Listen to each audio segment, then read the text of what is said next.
Yo, what's up, guys? Ruff here. I just want to give you a quick look into how I made my new single Without It with Robbie Rosen, which is out now. Let's get after it.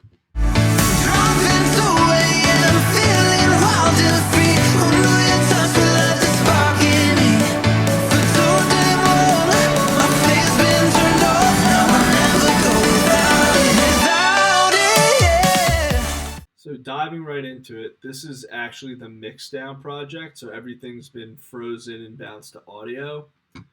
So how the track opens up is just with this reverse reverb of all the chords in the drop and also the verse pianos. So soloed together, all that sounds like this. And then I had that little vocal shout, hey, right here. And with Robbie's vocals, it all comes together. Last night, so without Robbie's vocals, just really focusing on the instrumental portion, these chords is what sparked the entire track. It was a Nexus piano, and I just kind of played these chords out, and then just started feeling this arp on top of it. I thought that really set a nice atmosphere for the track. And then once I had that, I moved to the writing the drop melody. So all that was if I play it out.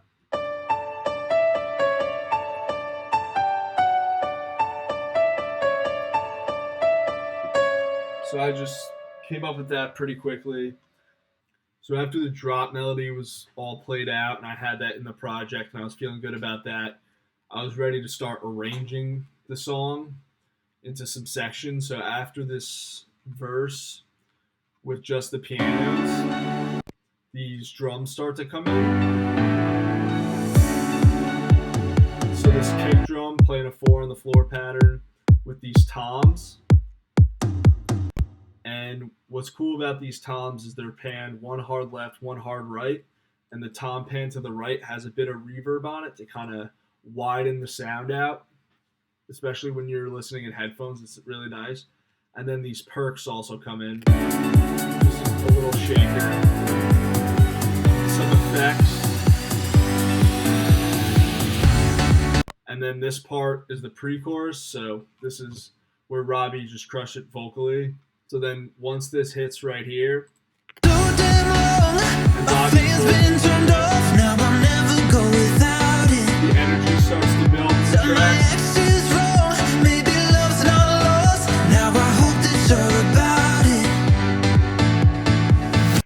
So all this is in the build-up and pre-chorus is another Nexus piano playing a bit of a more upbeat, houseier melody, kind of like something you'd hear in like a Don Diablo track. I got it very inspired by there, and another Nexus piano, the dance piano. So together with some strings and this art all together in the atmosphere. And sidechain to the kick. Not as much as the drop chords or sidechain, just to kind of be more energetic. So once these build-up drums come in right here, that's when I start to bring in only some of the leads of the drop melody, and they're filtering in very slowly. So as the tension rises in the build-up, that's when the leads will, like the filter on them will open up and hit their peak. So these are coming in. You got a piano and 2 of the lead sounds that I use. I use a bunch of lead sounds. We'll get to that in a sec. And then, so getting into the drop, when I started writing the song at 127 BPM, that's when I knew I just really felt like going in a big progressive house, like nostalgic feeling kind of way to go about it with the drop. So that's why I have this 4 on the floor kick going into the drum. So I have this 4 on the floor kick, this drop clap. So I'll solo the kick and start bringing everything in. So I have this drop clap, just kind of sidechain to the kick to add some reverb and high end. It's pre-shifted clap. These drop rides on top of the kick, and then every so often this big snare hits. So that's all the drums were.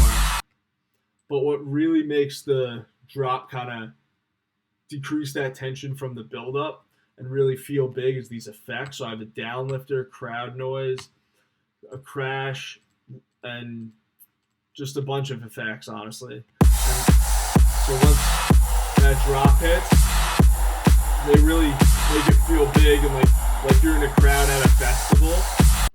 And that's what gives it that like big time feel. And then I have the chords here, which are just your saw chords layered on top with some piano. So the first sound I used was this. And that's just really to kind of sit on top. And this is the meat sound.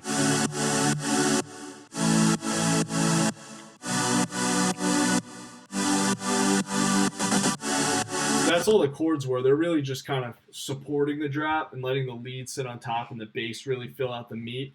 A very cool part of the chords here is I basically just took the attack first note of all these chords and just kind of filled them in here. So it gives you that like stutter feel. So I thought that was really cool.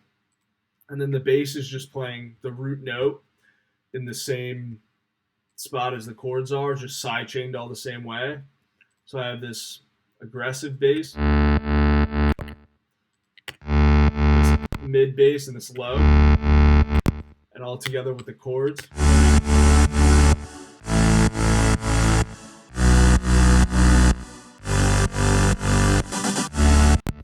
So if I play everything but the leads, you'll get an idea of kind of where the drop was feeling before I added the lead. So it's an atmosphere on top.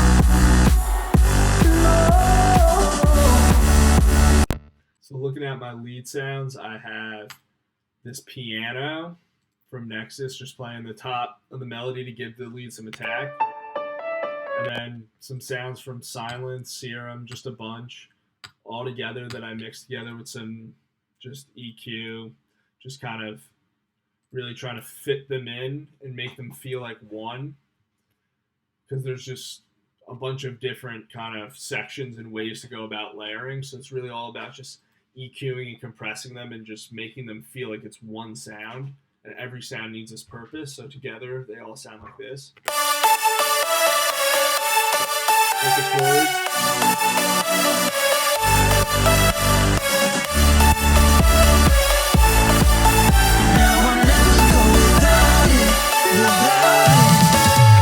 So the cool thing about the third drop is when I was originally writing the melodies for the song, just playing around, I kind of had another idea for a different melody with like the same notes, just kind of I played them out differently.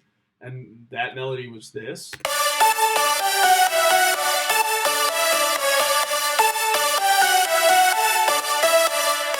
So in the third drop, that's where I actually brought that melody in for the second half as Robbie's ad-libs come in. And I thought that was kind of a cool way to end it and tie in all the melodies that I wrote for it and made it work. So the ending of the song just...